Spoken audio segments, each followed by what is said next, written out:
Hey folks, Gary here. Happy Tuesday morning to you. I hope your day is starting off just fantastic. What a great day to be alive. Every day we walk with Jesus is a great day to be alive.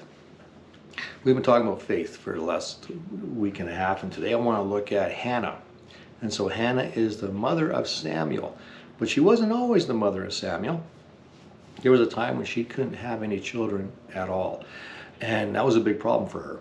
That was a big deal back in the day, back when when they were alive.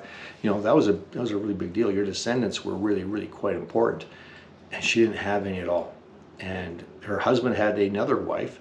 By the way, that's not what you're supposed to do. Just because you read it in the Bible doesn't mean that's what you should do. Okay, there's a lot of things you should do that are in the Bible. You read it and you say, yeah, I should do this because God's commanded that we do those things, for sure. But having extra wives is not one of those things. But I think her husband probably had the other wife because Hannah couldn't have children and this other lady could. And so that's probably why that was happening. But this really hurt Hannah. It really hurt her. And so we kind of pick it up where she goes to the temple to pray to God that he would help her. Because like back then, if you didn't have kids back then, it's not like you could go to a doctor and he would do something about it, or you could do this or do that. You had one place to go, and that was to God, and ask him. So let's pick it up, 1 Samuel chapter 1, verse 10.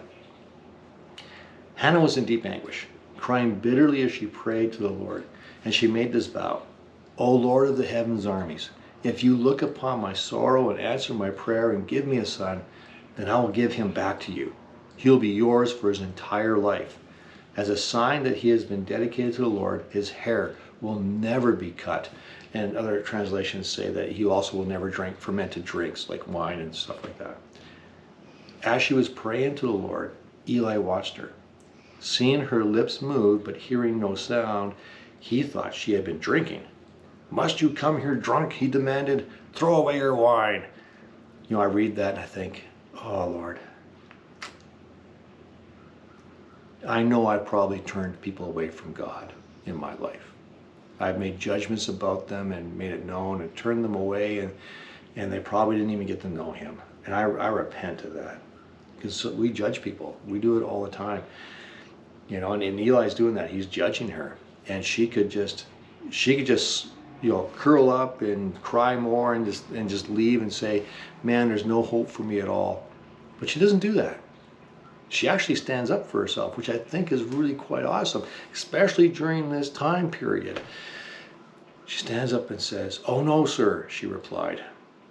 I haven't been drinking wine or anything stronger, but I'm very discouraged. I was pouring out my heart to the Lord. Don't think I'm a wicked woman, for I've been praying out of great anguish and sorrow. She says, hey, this is what I'm doing. She has faith that she can actually say this to the priest. She has faith that God's going to do something. In that case, Eli said, go in peace.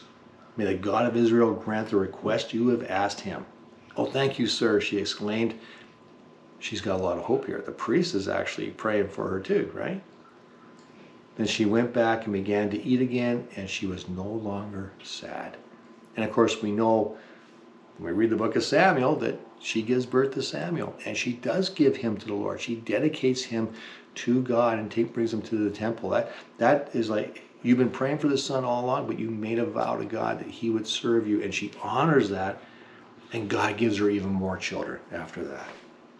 So I think it's a great story of faith, of trusting God, trusting that he's going to do something amazing, and then honoring that, honoring what you said to the Lord, and seeing God provide in even greater ways. And of course, we know that through Hannah, we have Samuel, and Samuel turned out to be a fantastic leader for Israel.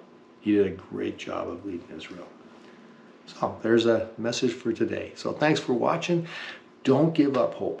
Even when you look like you have opposition, even if you have opposition from me, and you're praying, I hope you don't. I hope I'm supporting you. But even if you did, keep praying. Don't give up. Don't give up that faith. Trust that God will work things out. Anyways, thanks for watching. We'll catch you tomorrow.